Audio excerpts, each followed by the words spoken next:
ಪಿತನ ಸುತನ ಮತ್ತು ಪವಿತ್ರಾತ್ಮರ ನಾಮದಲ್ಲಿ ಆಮೆನ್. ಪಾಪದ ಮರಣದಲ್ಲಿ ಇದ್ದಂತ ನನ್ನ ಪ್ರೀತಿ ಮಾಡಿ ಪ್ರಾಣ ಕೊಟ್ಟು ಬದುಕಿಸಿದೆ ದೇವಾ. ಪಾಪದ ಮರಣದಲ್ಲಿ ಇದ್ದಂತ ನನ್ನ ಪ್ರೀತಿ ಮಾಡಿ ಪ್ರಾಣ ಕೊಟ್ಟು ಬದುಕಿಸಿದೆ ದೇವಾ. ನಿನ್ನ ಪ್ರೀತಿ ಶಾಶ್ವತ ಎಂದೆಂದು ದೇವಾ, ನಿನ್ನ ಪ್ರೀತಿ ಶಾಶ್ವತ ಎಂದೆಂದು ದೇವಾ.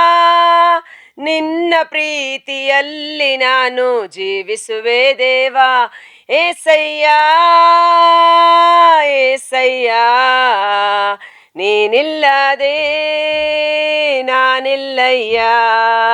ನಿನ್ನಂತ ದೇವರು ಯಾರೂ ಇಲ್ಲ, ನಿನ್ನ ಹಾಗೆ ಪ್ರೀತಿಸುವವರು ಒಬ್ಬರು ಇಲ್ಲ.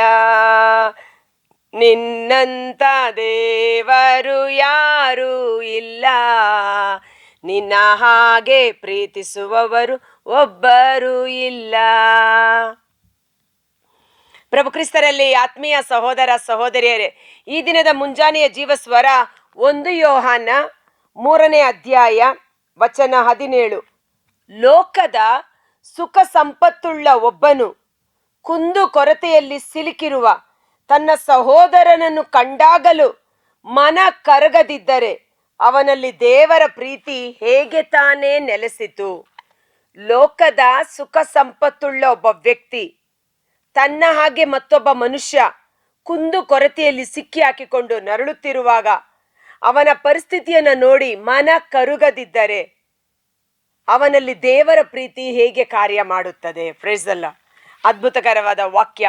ಇಂದು ಎಲ್ಲಾ ವಿಧವಾದ ಸಂಪತ್ತು, ಎಲ್ಲಾ ವಿಧವಾದ ಜ್ಞಾನ, ಆಶೀರ್ವಾದ, ಆರೋಗ್ಯ, ಈ ಜೀವ ಎಲ್ಲವೂ ನಮಗೆ ದೇವರು ಅನುಗ್ರಹಿಸಿದಂಥ ವಿಶೇಷವಾದ ಕೃಪೆಯಾಗಿದೆ.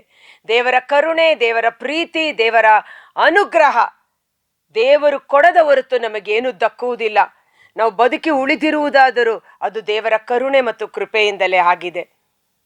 ಹೀಗಿರುವಾಗ ಲೋಕದ ಸುಖ ಸಂಪತ್ತಿನಿಂದ ದೇವರು ನಮ್ಮನ್ನು ಆಶೀರ್ವದಿಸಿರುವಾಗ ಕಷ್ಟ ಸಂಕಟದಲ್ಲಿರುವವರ ಮೇಲೆ ಕರುಣೆ ತೋರುವುದು ಸಹ ನಮ್ಮ ಕರ್ತವ್ಯವಾಗಿದೆ, ಆದ್ಯ ಕರ್ತವ್ಯವಾಗಿದೆ. ಕಾರಣ ಅಲ್ಲಿ ದೇವರ ಪ್ರೀತಿ ಉದ್ಭವಿಸುತ್ತದೆ ಎಂದು.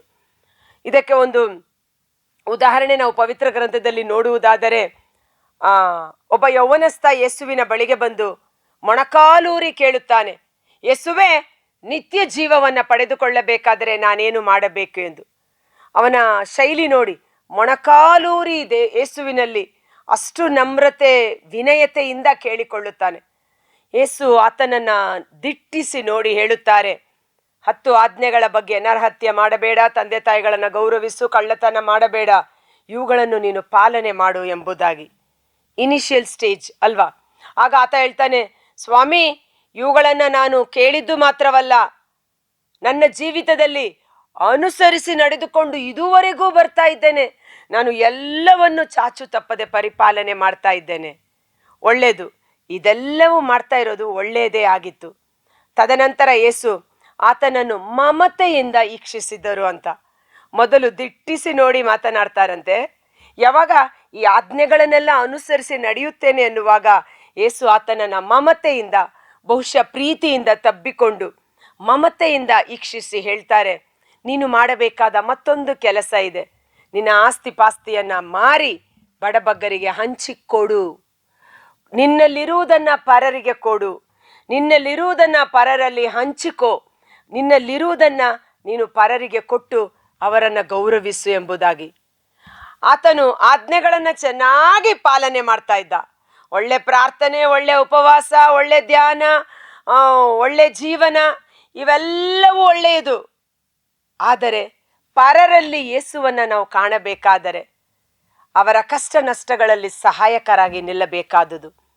ಅವನಿಗೆ ಆ ಪರರಿಗೆ ಕೊಡು, ಆಮೇಲೆ ನನ್ನನ್ನು ಹಿಂಬಾಲಿಸು ಎನ್ನುವಾಗ ಆ ಕೊಡಬೇಕಾದ ವಿಷಯದಲ್ಲಿ ಅವನಿಗೆ ಮನಸ್ಸಿಲ್ಲದೆ ಖಿನ್ನ ಮನಸ್ಕನಾಗಿ ಯೇಸುವನ್ನೂ ಹಿಂಬಾಲನೆ ಮಾಡದೆ ಅವನು ಹಿಂದಕ್ಕೆ ತಿರುಗಿ ಹೋದ ಎಂದು ಪವಿತ್ರ ಗ್ರಂಥ ತಿಳಿಸುತ್ತದೆ. ಇಂದು ಲೋಕದ ಸುಖ ಸಂಪತ್ತುಳ್ಳ ನಾವು ಇರುವುದರಲ್ಲಿ ನಮ್ಮಂತೆ ಇರುವ ಕಷ್ಟ ನಷ್ಟಗಳಲ್ಲಿ ರೋಗಾವಸ್ಥೆಗಳಲ್ಲಿರುವವರಿಗೆ ಸಹಾಯದ ಹಸ್ತ ಚಾಚ ಮಾಡಬೇಕು. ನನ್ನ ನಾಮದಲ್ಲಿ ನೀವು ಪರರಿಗೆ ಏನೆಲ್ಲ ಮಾಡುತ್ತೀರೋ ಅದು ಯೇಸುವಿಗೇ ಮಾಡಿದ ಹಾಗೆ ಅದಕ್ಕೆ ತಕ್ಕ ಪ್ರತಿಫಲವನ್ನು ನೀವು ಹೊಂದುತ್ತೀರಿ.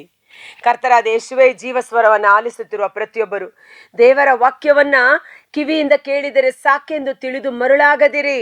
ದೇವರ ವಾಕ್ಯವನ್ನ ಕೇಳಿದವನು ಅದನ್ನು ತನ್ನ ಜೀವನದಲ್ಲಿ ಅನುಸರಿಸಿ ನಡೆದಾಗ ಪೂರ್ಣ ಆಶೀರ್ವಾದಕ್ಕೆ ಬಾಧ್ಯಸ್ಥನಾಗುತ್ತಾನೆ. ಇಂದು ಲೋಕದ ಸುಖ ಸಂಪತ್ತು ದೇವರು ನಮಗೆ ಅನುಗ್ರಹಿಸಿರುವಾಗ ನಮ್ಮಂತೆ ಕಷ್ಟ ನಷ್ಟದಲ್ಲಿರುವ ರೋಗಿಗಳಿಗೆ, ಬಡವರಿಗೆ, ಅನಾಥರಿಗೆ, ನಿರ್ಗತಿಕರಿಗೆ ನಮ್ಮಿಂದಾದಷ್ಟು ಕೊಡುವ ಕರವಾಗಿ ಕೊಡುವ ಕೃಪೆಯ ಮನಸ್ಸನ್ನ ದೇವರು ನಮಗೆ ಅನುಗ್ರಹಿಸಲಿ.